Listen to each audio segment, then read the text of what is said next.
Rhode Island is getting ahead of a problem it doesn't actually have. House Bill 7069, sponsored by 10 Democratic representatives and scheduled for a committee hearing on March 25th, would remove clean coal from the list of fuel types given priority consideration under the state's Energy Facility Siting Act. There are no active clean coal proposals on the table in Rhode Island. That's the point.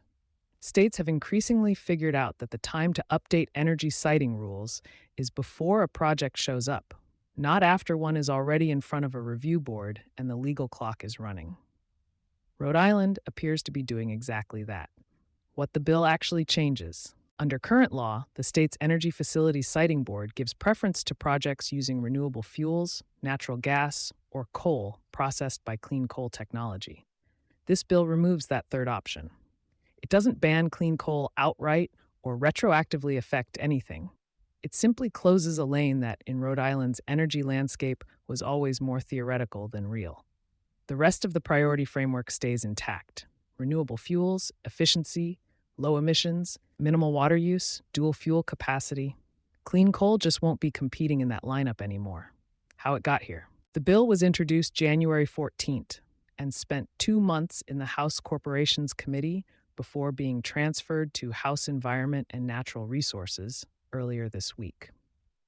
That committee reassignment matters. Environment and Natural Resources is a more natural home for this legislation.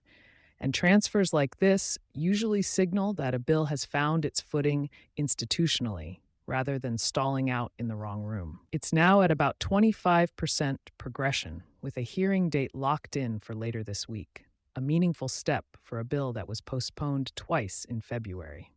Why facilities and energy teams should pay attention. The siting framework governed by this act covers major energy facilities: electricity generation at 40 megawatts or more, transmission lines of 69 kilovolts and above, oil refining, natural gas infrastructure, nuclear fuel storage. That's a wide footprint.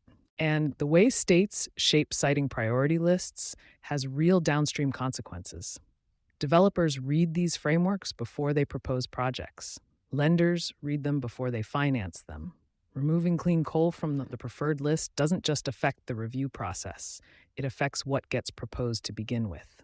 That kind of quiet policy shift tends to compound over time in ways that more visible legislation doesn't.